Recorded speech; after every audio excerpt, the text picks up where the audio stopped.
art of pivoting as a mother and making things happen the way they need to happen. But I'm trying to get him to understand that when he's away from home and he does not have either of his parents or his older brother to make those pivots, that he will probably find himself at some point or another stuck, and he's not going to like that. So these are the conversations that we're having at this point, so that hopefully it sticks. And if it doesn't stick, that's just the lesson that they have to learn, right? You know, we've all had our errors that we have to make. And so I just want to make sure that the foundation is good for him. Also, him being a young Black male athlete. And that's something that is especially important to me and to his dad. And so in the talks that we're having with the coaches that are recruiting him, because most of the schools that are recruiting him are PWIs. And for those who are not familiar, PWI is an acronym for primary white institution. And they are in cities that are primarily white. And so just in thinking about what the social climate is right now regarding race, regarding Black men and police brutality, and young Black men and police brutality, Black people as a whole and police brutality, because we know it's happening to women just as much as it's happening to men, but really making sure his dad and I are really making sure that that is a key conversation that is had, because for us, it is important that the coaches and that they are in tune to what the social climate is. Again, these cities are cities that are primarily white cities, and these institutions are primarily white institutions. And, you know, maybe this is an assumption, but a lot of times the conversations that are happening in Black homes are not conversations that are happening in white homes, right? And whatever about that, I need to make sure, and his dad certainly wants to make sure, that those who are going to be charged with his care and his matriculation through school and his becoming a young man are well aware of that as well. And so those are definitely conversations that we're having with him. And they're also conversations that we're having with the coaching staff in order to ensure, as best as possible, nothing is in our complete control, but that the people who are around him and taking care of him while he's away from home are paying attention and open to what is, what he might be going through. It's also going to be important to them because whatever he's feeling at home in his dorm room or whatever is going to affect him on the field. So it behooves everybody to be in touch with that, right? And then finally, I'm finding it very important to have conversations with him about his own self-identification as a young man, as a young athlete, as a young Black man, right? That he is secure in who he is. And that's a tough thing for a teenager. Like, how many of us were secure with who we are, with who we were when we were teenagers? That's really tough. But I firmly believe that when we allow children to self-ID, that it creates a space for them to become self-aware. Right. And so when they are self-aware and they're learning who they are within themselves, right, without my direct influence, or their parents' direct influence, or whoever it is that's in charge of their care, primarily, that when they are able to identify and make an identification for themselves, those are children who go to other places and become well-adjusted young adults. They know who they are, so they're a lot less likely to be swayed by peer pressure. They know who they are, so they understand what their responsibilities are, and they're more likely to go into their new situation doing what they need to do to accomplish the goals that they set out to accomplish. And so there's an effort that I'm making to foster the type of conversations that need to happen so that he can start to figure out, well, who am I? Like, who am I outside of my mom, outside of my dad, outside of all the environments that he has been in so far, so that when he goes out, he knows exactly, he knows who he is, and he can make the adjustments in any environment. I think that's something that's key. Now, getting back to me, the Black mama in this whole situation, right?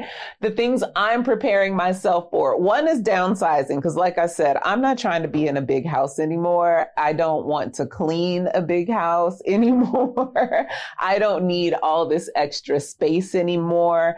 And so, and especially in considering, that there is a possibility that I will spend some time out of the country.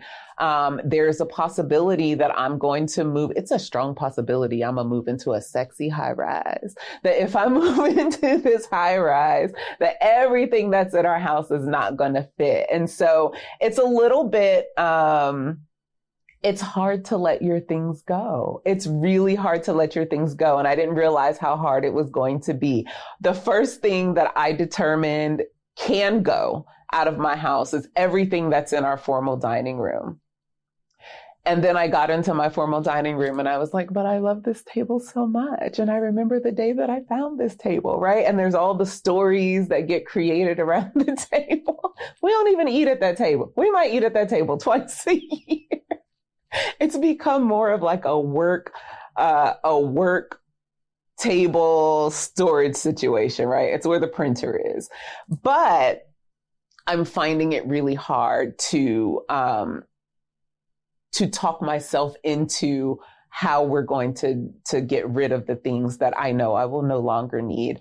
I'm also thinking about all the extra time that I'm going to have on my hands. With this one, it is a lot of driving around for soccer, and he is on a very demanding soccer schedule. He's on a demanding soccer schedule because he plays for the Houston Dynamo Academy.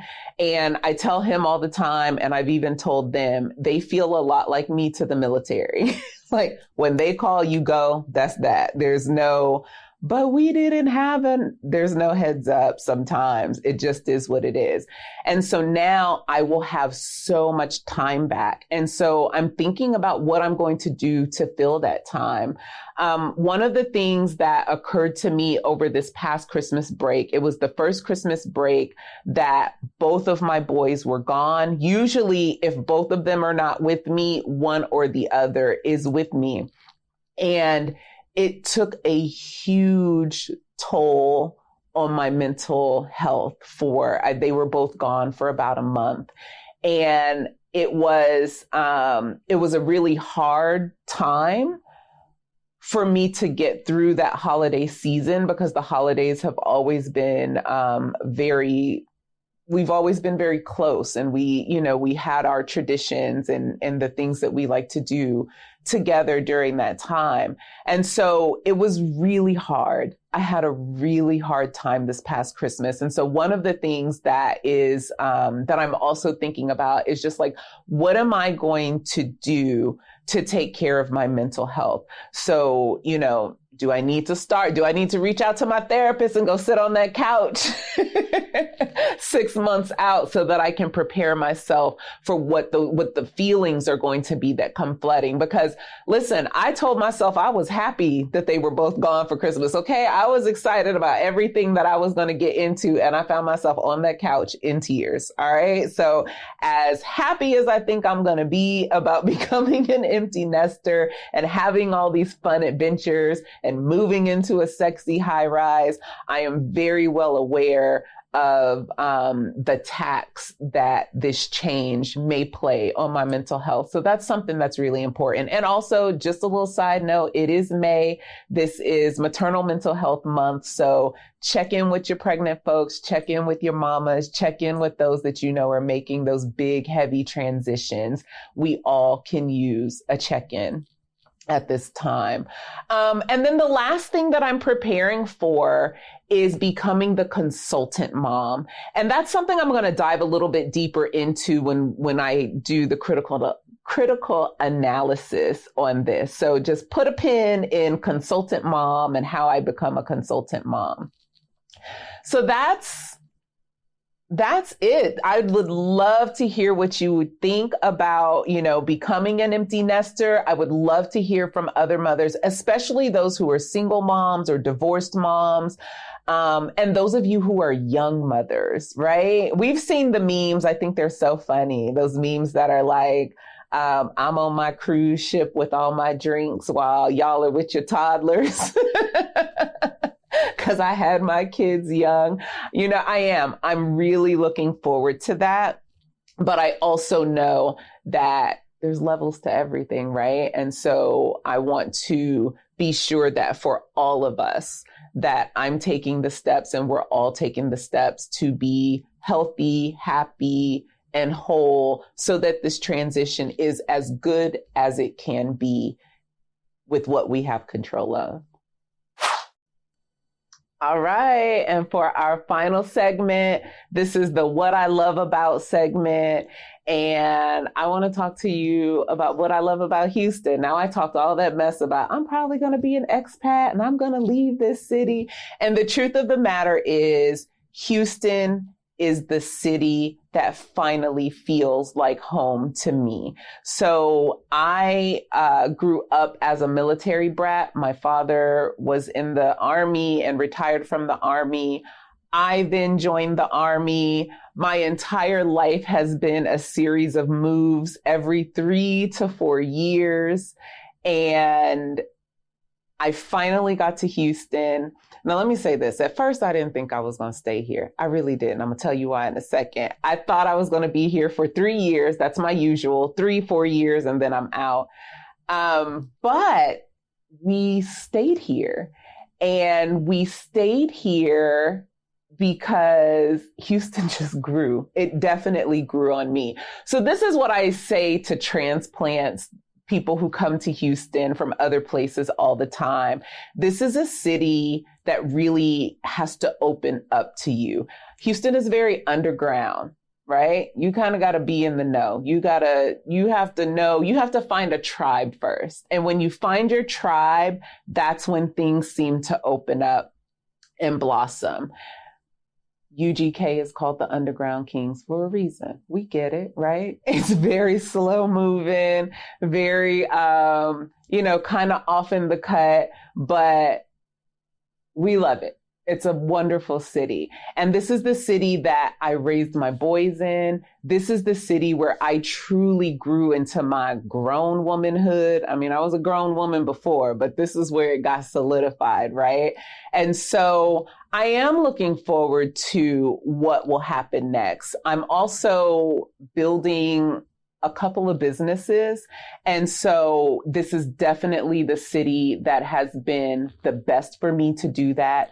The best for me to raise these boys in the way that I felt was true to them, true to me, and give them the opportunities. I mean, they're doing the damn thing, okay? So Houston has been good to us. So I'm just, I don't want to leave Houston because I don't like it anymore. This is my city. Houston is my home. And I'm just excited to see what new comes, what will be for me here.